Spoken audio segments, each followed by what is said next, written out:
আজারবাইজানের যাত্রীবাহী উড়োজাহাজ বিধ্বস্তের ঘটনায় দেশটির প্রেসিডেন্টের কাছে ক্ষমা চেয়েছেন রাশিয়ার প্রেসিডেন্ট ভ্লাদিমির পুতিন। তবে এই ঘটনায় রাশিয়ার ভূমিকা নিয়ে কোনো মন্তব্য করেননি তিনি বলেন, রাশিয়ার আকাশ প্রতিরক্ষা ব্যবস্থা ব্যবহার করে ইউক্রেনের ড্রোন প্রতিহত করার সময় মর্মান্তিক এই ঘটনা ঘটে।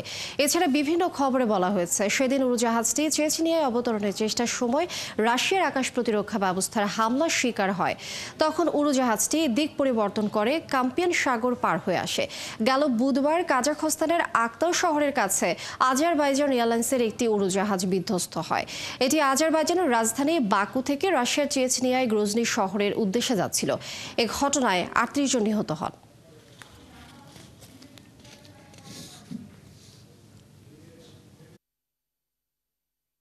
ওয়ালটন এসিতে ইনস্টলেশন একদম ফ্রি।